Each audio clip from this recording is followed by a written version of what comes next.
बिस्मिल्लाहिर्रहमानिर्रहीम। Second year students, chapter number 6 anti derivative और exercise है 6.7 इंटीग्रेशन बाय पार्ट्स जो है वो हम लोग डिस्कस कर रहे हैं। क्वेश्चन नंबर 3 का पार्ट 9 जो है उससे हम आगाज़ करेंगे। तवज्जो के साथ समझिएगा, थोड़ा लेंदी क्वेश्चन है, ठीक है। तो यहाँ पर question 6x² sign inverse 2x था। सबसे पहले मैंने उसे आई से रिप्रेजेंट कर दिया है और फिर इंटीग्रेशन बाय पार्ट का फार्मूला लिख दिया है। देखो, एक एल्जेब्रिक पार्ट है 6x² और एक ट्रिग्नोमेट्रिक पार्ट है, यानी इन्वर्स ट्रिग्नोमेट्रिक पार्ट है। देखो, u और v का डिसीजन कर लेते हैं। देखो, इसको ना डिफ्रेंशिएट करना मुश्किल है, ना इंटीग्रेट करना मुश्किल है, ठीक है। इसका मतलब फैसला इसकी बेस पे नहीं होगा। इसे तो कुछ भी कर लिया, यूज़ कर लिया जब भी मसला हल हो जाएगा, v कर लिया जब भी मसला हल हो जाएगा। इसका मतलब सारा गेम इसके ऊपर डिपेंड कर रहा है, साइन इनवर्स 2x के ऊपर। तो देखो, इन्वर्स फंक्शन जो होते हैं उसको अगर इंटीग्रेट करना हो हमने, तो उसको इंटीग्रेट करने के लिए आपको याद होगा क्वेश्चन नंबर जो है वो 1 में, बल्कि सॉरी क्वेश्चन नंबर 3 का जो था ये पार्ट नंबर 2 था। हमने साइन इनवर्स x को इंटीग्रेट करना सीखा।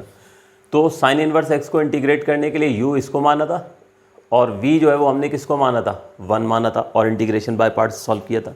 इसका मतलब ये हुआ कि इन्वर्स फंक्शन को इंटीग्रेट करना मुश्किल है, डिफ्रेंशिएट करना तो मुश्किल ही नहीं है। तो जिसको डिफ्रेंशिएट करना आसान होता है उसको हम u सपोज करते हैं, ठीक हो गया।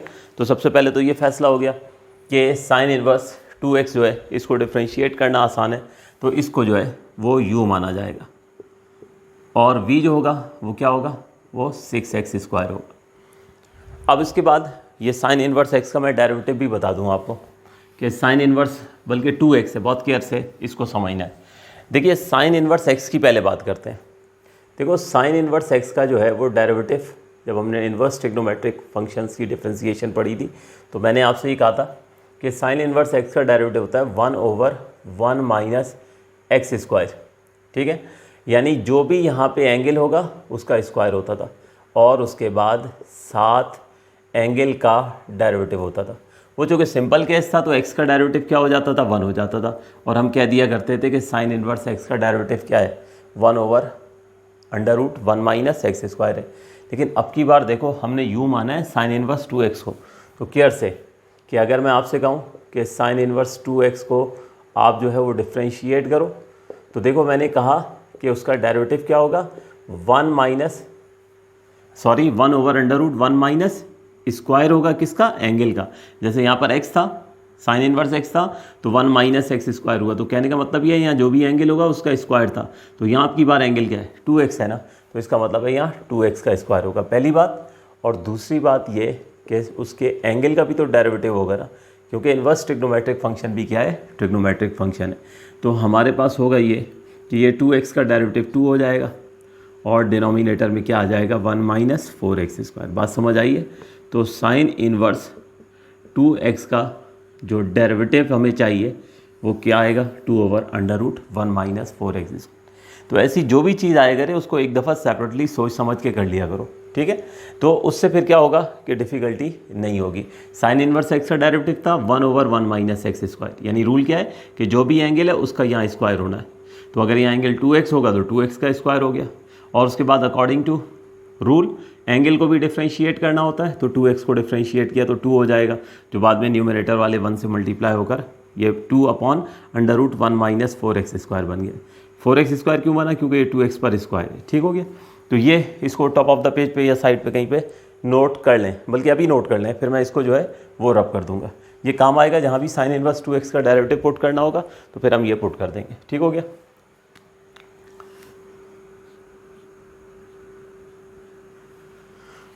नोट कर लीजिए, जल्दी नोट कीजिए, फिर मैं इसको आगे आपको एक्सप्लेन करूं।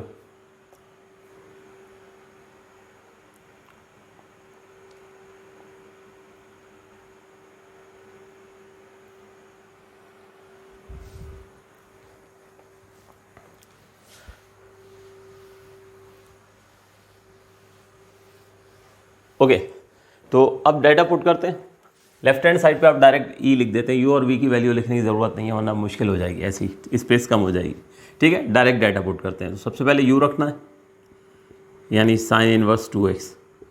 ये देखो एज इट इज़ आया, इंटीग्रल होना है v का, यानी 6x² का, माइनस होल इंटीग्रल होगा, whole integral derivative of u यानी साइन इनवर्स 2x का डेरिवेटिव होगा, इंटीग्रल होगा 6x² का। ये बेटे डेटा फार्मूले में पुट कर दी। अब सिंप्लीफिकेशन शुरू करते हैं। देखो साइन इनवर्स 2x, इसके साथ ब्रैकेट ज़रूर लगाना, ठीक। इंटीग्रेट करना है तो एक काम कर लो, 6 को बाहर ले आओ, इंटीग्रल हो जाएगा x² का। डायरेक्ट भी कर सकते हो, कोई इशू नहीं है, लेकिन अभी वहाँ स्टेप्स तो करने ही है ना, तो यहाँ इसको इंटीग्रेट करते हुए 6 बाहर ले आए हम, ठीक है, वरना डायरेक्ट भी कर सकते हैं। माइनस इंटीग्रल की साइन आई। अब आइए इसकी डिफ्रेंसीशन पर। देखो साइन इनवर्स 2x का डेरिवेटिव क्या होगा, 1/√1 माइनस स्क्वायर ऑफ 2x, और उसके बाद क्या होगा, डेरिवेटिव ऑफ 2x। एक स्टेप चले मैंने यहाँ भी कर दिया, जो वहाँ समझाया था ना कि जो भी एंगल होगा उसका यहाँ पे स्क्वायर होना है और फिर उसके एंगल को डिफ्रेंशिएट करना है, ये चीज़ हो गई। और उसके बाद जो है हमारे पास यहाँ से भी अगर आप 6 को बाहर ले आएँ तो ये हो जाएगा इंटीग्रल ऑफ x², और इसका फिर आपको पता है होल इंटीग्रल होना है। तो ये इसका डिफ्रेंशिएशन का स्टेप्स हैं, और ये इसका 6 बाहर ले आएँ और x² होगा। इन द नेक्स्ट स्टेप ये हो गया साइन इनवर्स 2x, ठीक, ये 6 आया, x² का इंटीग्रल क्या हो जाएगा, x³/3 हो जाएगा। अब यहाँ पे राउंड ब्रैकेट लगा देते हैं, फिर माइनस की साइन आई, इंटीग्रल हुआ। अब ये हमारे पास ये हो जाएगा 1/√1 माइनस 4x² हो गया, 2x का स्क्वायर किया तो 4x² हो गया, 2x का डेरिवेटिव यानी वो आ गया 2, साथ फिर आ गया ये वाला 6, फिर x² का इंटीग्रल तो वो आ जाएगा x³/3, ठीक है। और ये अब इसके बाद इंटीग्रल, ये देखो 3 और 6 कैंसिल होंगे, तो साइन इनवर्स 2x आया, 3 2 ज़ा 6, तो ये आ गया 2x³। माइनस की साइन आई, इंटीग्रल हो गया। अब आप देखो क्या करोगे यहाँ पे, ये ज़रा कैंसिलेशन ध्यान से करना, 3 2 ज़ा 6 और 2 2 ज़ा 4, ठीक है, तो ये 4 हो गया, यानी ये हो गया हमारे पास 4x³ और ओवर √1 माइनस 4x²। तो ये इस तरह से हमारे पास जो है, दोबारा से ये देख लीजिए, देखिए ये 2x का डेरिवेटिव 2 आया है, तो ये कैंसिलेशन होगी, 3 2 ज़ा 6, मैं बल्कि कैंसिल कर भी देता हूँ,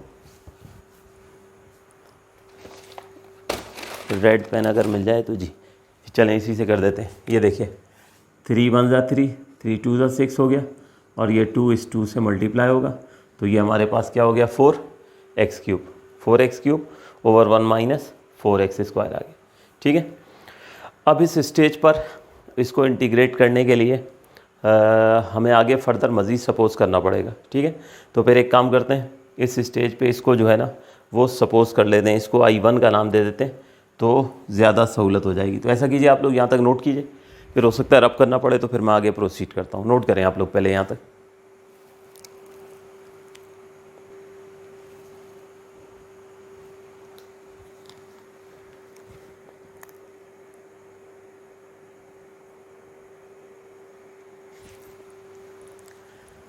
जी तो स्टूडेंट्स, होप सो आप लोग नोट कर चुके होंगे। अब देखिए इसको आगे फर्दर स्टेप्स करते हैं। हम यहाँ पे ये काम कर लेते हैं कि इसको जो है ना, अब चूँकि इसके स्टेप्स और दोबारा से सपोजिशन करनी है, तो एक काम ये करते हैं कि इसको जो है वो हम अलहदा से कंसीडर कर लेते हैं I1, वरना ये बिला वजह जो है ना ये वाली टर्म जो है वो साथ साथ लिखनी पड़ेगी। तो ये करते हैं कि let I1 equals to integral of 4x³ over √1 minus 4x² dx। मैंने इस पोर्शन को जो है वो सपोज कर लिया किसके बराबर, I1 के बराबर। तो ये वैल्यू हम यहाँ पर जो है वो पुट कर देते हैं। तो देयरफॉर हमारी जो इक्वेशन चल रही है इंटीग्रल, अच्छा इसमें भी एक काम ये कर लेते हैं कि अब चूँकि ये देखो ये 3 2 ज़ा 6 कैंसिल हुआ था ना, ये 3 1 ज़ा 3 और 3 2 ज़ा 6, तो 2x³ आया था। तो ये 2x³ जो है ये मैं यहाँ साइन इन्वर्स से पहले लिख देता हूँ। तो ये हो जाएगा 2x³ into sine inverse 2x। ठीक है, ये पहले हो गया। माइनस माइनस ये लिखा और ये पूरा इंटीग्रल जो है इसको मैंने I1 सपोज कर लिया। तो ये आ गया I1 और इसको नाम दे देते हैं इक्वेशन नंबर 1 का। अब क्या होगा, इस I1 को कंसीडर करते हैं, अलग से इंटीग्रेट करते हैं। जब आंसर आएगा ना तो फाइनली यहाँ पर जो है हम पुट कर देंगे। ठीक है, तो उससे थोड़ी सी ये एक स्टेप्स में सहूलत हो जाती है, वरना बिला वजह ये हर टर्म में आप लिखते रहेंगे तो इधर कंसंट्रेशन आपकी जो है ना वो कम हो जाती है। तो इसलिए मैंने उसको स्पेसिफिकली अलग से सपोज कर लिया। तो कंसीडर I1, तो I1 है integral of 4x³ over under root 1 minus 4x² dx। ठीक हो गया।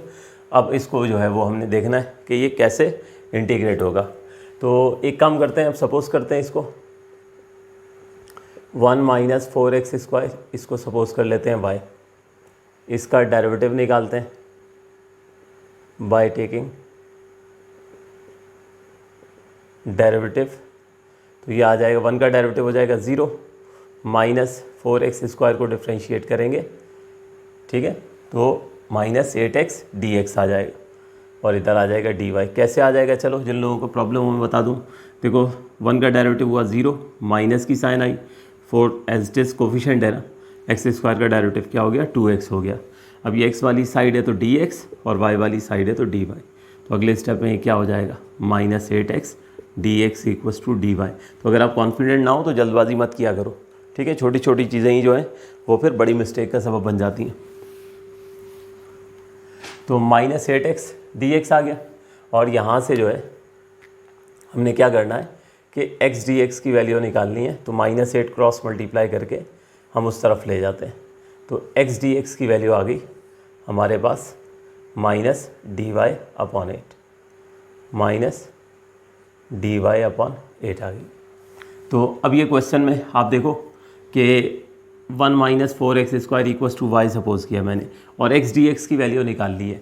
तो यहाँ x³ में से क्या करने वाले हैं हम, एक x निकाल कर इस dx को देने वाले हैं। तो वो फिर x dx बन जाएगा। समझ आ रही है बात, x dx जो है वो बन जाएगा और उसकी जगह फिर हम माइनस dy/8 जो है वो पुट करेंगे। तो now I1 equals to integral of 4x³ dx, एक दफ़ा एज इट इज लिख लेते हैं। यह आ जाएगा under root 1 minus 4x²। Further हमारे पास I1 जो है ये हो गया इंटीग्रल ऑफ 4x² लिखा हमने और x dx लिख दिया। बात समझ आ रही है। ठीक है, x³ को हमने x² इंटू x में स्प्लिट कर दिया। अब डिनोमिनेटर में आ जाए 1 माइनस 4x²। अब वैल्यूज़ पुट करते हैं। ठीक है, तो सबसे पहले जो यानी जो सपोजिशन हमने की हैं, तो इंटीग्रल ऑफ, सबसे पहले जो वैल्यू पुट होगी ना बहुत ध्यान से देखिएगा 4x² की होगी। अब आप यहाँ देखो तो आपको 4x² की वैल्यू तो नज़र ही नहीं आ रही है। तो ये देखें ना, ये जो इनिशियल सपोजिशन है ये हमारी हेल्प करेगी। यहाँ से देखो 1 माइनस 4x² को आपने y सपोज किया है। तो यहाँ से अगर आप 4x² की वैल्यू निकालेंगे, ठीक है, 4x² इधर ले आएंगे, y उधर चला जाएगा तो क्या आ जाएगी 1 माइनस y। ठीक है, तो इनिशियल सपोजिशन जो किया था हमने 1 माइनस 4x² को y सपोज किया था, यहाँ से 4x की वैल्यू निकाल लेंगे तो क्या आ जाएगा 1 माइनस y आ जाएगा।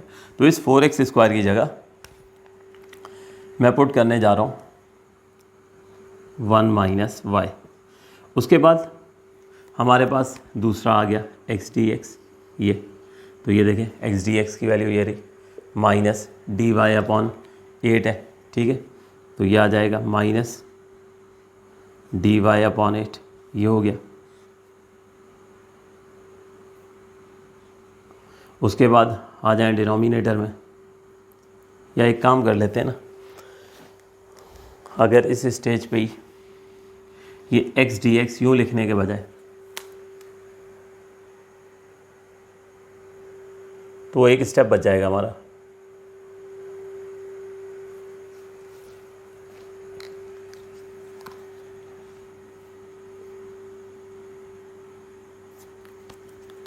देखिए ये 4x³ लिखा, 4x² लिखा सॉरी, और वो एक x dx जो था वो इस तरह से लिख दिया।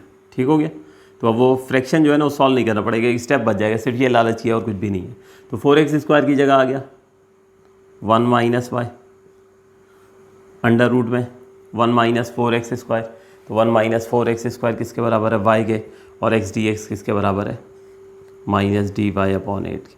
उस वैसे भी ये हम जो लिख रहे थे तो वो 8 जाहिर सी बात है अगले स्टेप में डिनोमिनेटर में आना था और उसके बाद बाहर ही आना था, उससे कोई फ़र्क नहीं पड़ता।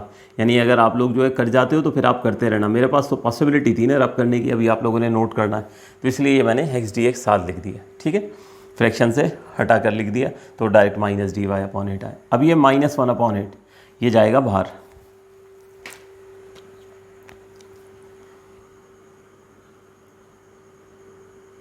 तो ये आ गया -1/8 बाहर, इंटीग्रल ऑफ ये y की पावर हाफ है, ठीक है, या एक काम कर लेते हैं इसमें, चलो एक स्टेप कर लेते हैं, y की पावर हाफ और 1 माइनस वाई आ गया।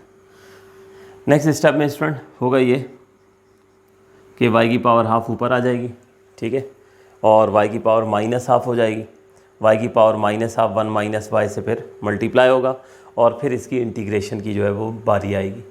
तो ऐसा कीजिए, यहाँ तक नोट कीजिए, क्योंकि उसके बाद जो है मुझे वो कॉलम रब करना पड़ेगा।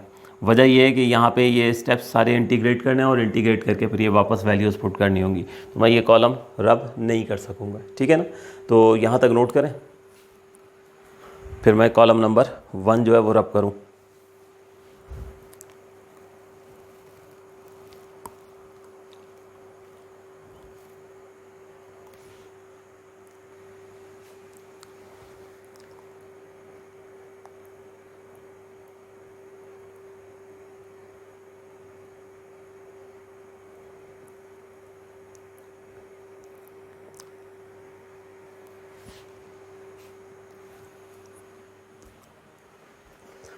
जी तो स्टूडेंट्स इसको रब करते हैं।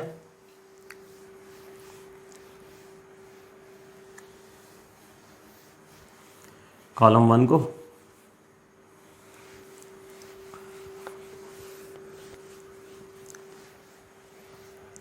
चलिए, तो अब ये y की पावर हाफ ऊपर ले जाएंगे तो y की पावर माइनस हाफ आ जाएगी, तो I1 ये हो जाएगा -1/8 y to the power minus half into 1 minus y dy। अब ये ब्रैकेट्स ओपन होंगे, I1 equals to -1/8 integral of y to the power minus half minus y to the power minus half multiply by y। In the next step, I1 equals to -1/8 integral of y to the power minus half minus y to the power half। अब आप लोग सोच रहे होंगे ये कैसे हो गया, तो ये देखो यहाँ पे सिमिलर एलिमेंट मल्टीप्लाई हो रहे थे, यानी y की पावर माइनस हाफ मल्टीप्लाई हो रहा था y से मल्टीप्लाई होने का मतलब क्या है कि y की पावर क्या थी, 1 थी। सिमिलर एलिमेंट मल्टीप्लाई हो रहे हो तो पावर्स क्या होती हैं, ऐड, ठीक है। तो हमारे पास अब यहाँ पे अगर एलसीएम लेंगे तो -1 + 2/2 हो जाएगा, क्योंकि 2 ने जाके 1 से मल्टीप्लाई होना है। तो अब आप देखो 2 - 1 1/2 y की पावर हाफ आ जाएगी। तो यहाँ मैंने डायरेक्ट लिख दिया। आप भी ये स्टेप्स जो हैं अगर आप डायरेक्ट नहीं कर पा रहे हो तो कम से कम रफ में कर लो ये स्टेप, ताकि इतने सारे स्टेप्स यहाँ पे वर्किंग में ना शो करने पड़े, ठीक है। तो ये हमारे पास y की पावर हाफ आ गई है। अब इन दोनों टर्म्स के साथ अलग अलग इंटीग्रल लिखते हैं। I1 इक्वल्स टू -1/8, याद रखिए दोनों के साथ आएगा, इंटीग्रल ऑफ y की पावर माइनस हाफ आई, फिर -1/8 माइनस के साथ +1/8 हो गया, इंटीग्रल ऑफ y की पावर हाफ dy आ गई, ठीक है। अब आप देख सकते हो यहाँ पे फार्मूला नंबर 1 जो एक्सरसाइज 6.1 में हमने पढ़ा था, ठीक है, वो फार्मूला अप्लाई होना है और उससे हमने जो है इसको इंटीग्रेट कर देना है। जब ये इंटीग्रेट हो जाएगा तो फिर ये y की वैल्यू वापस पुट की जाएगी, तो ये I1 का इंटीग्रल मिलेगा, ठीक है ना। तो ये आंसर नहीं होगा, जल्दबाजी मत कीजिएगा, वो I1 की वैल्यू यहाँ रखेंगे हम इक्वेशन नंबर 1 में, तो फिर हमें जो है वो आंसर जो है वो मिलेगा।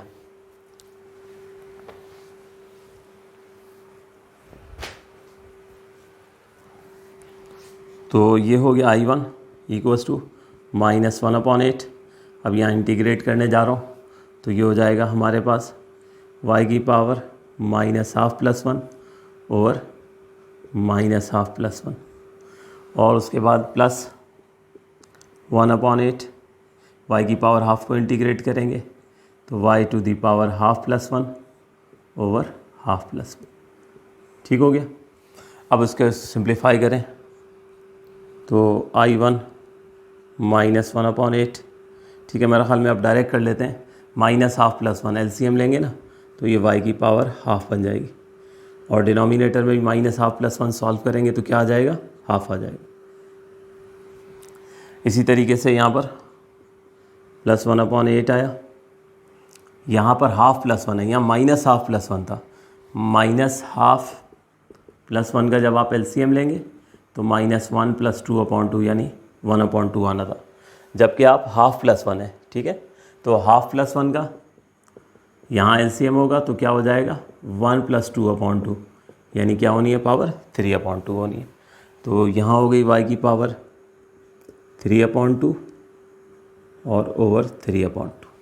ठीक, अब यहाँ से ये 2 बेटे ऊपर शिफ्ट होगा तो I1 जो है यह आया -1/8, ये 2 ऊपर शिफ्ट हो जाएगा और y की पावर हाफ है तो इसे √y लिख देते हैं। ठीक है ना, y की पावर हाफ को √y लिख दिया और 2 ये फ्रैक्शन सॉल्व होकर ऊपर चला गया। उसके बाद प्लस 1/8 आया, ये 2 ऊपर चला जाएगा तो ये आ जाएगा 2/3। ठीक है, और y की पावर हो गई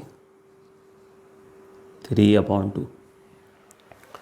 अब यहाँ पे ये 2 और 8 इधर भी कैंसिलेशन होनी है और इधर भी 2 और 8 जो है ये कैंसिलेशन होनी है।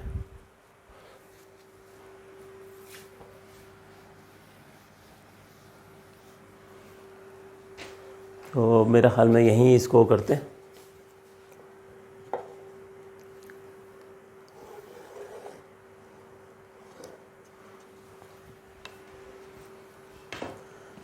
तो ये 2 और 8, ये 2 1 ज़ा 2, 2 4 ज़ा 8। ठीक हो गया, और यहाँ पे 2 1 ज़ा 2 और 2 4 ज़ा 8 हो गया। तो ये बनता है हमारे पास I1 इक्वल्स टू -1/4 √y। ठीक है, और ये हो गया 1/12 plus 1/12 y to the power 3/2। ये हमारे पास I1 इंटीग्रेट हो गया है। लेकिन अब ये हमें क्या करना है, ये इनिशियल जो वैल्यूज़ थी ये पुट कर देनी है। y हमने किसके बराबर सपोज किया था, 1 - 4x² के। तो put y equals to 1 - 4x²। तो I1 equals to -1/4 √1 - 4x² plus 1/12 1 - 4x² to the power 3/2। तो ये स्टूडेंट हमारे पास जो है ये I1 जो है ये जो I1 हमने सपोज़ किया था ये इंटीग्रेट हो गया। अब ये वैल्यू यहाँ पुट की जाएगी। ठीक है, और ये वैल्यू जब आप पुट करोगे तो फिर आपको जो है वो आंसर जो है वो मिल जाएगा। ठीक है, तो यहाँ पर इसको अगर हाईलाइट कर दें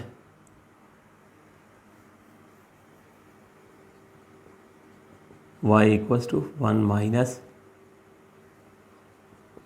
4x²। ठीक है, तो ये इस तरह से चलो हाईलाइट कर देते हैं।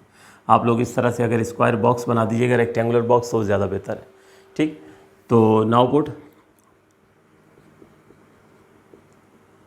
Value of I1 in equation 1 में पुट कर देंगे तो आपको जो है वो आंसर जो है वो मिल जाएगा। ठीक है, तो बस यहाँ I1 की वैल्यू जो है वो रख दीजिएगा, नोट करें और इसको कंप्लीट कर लें।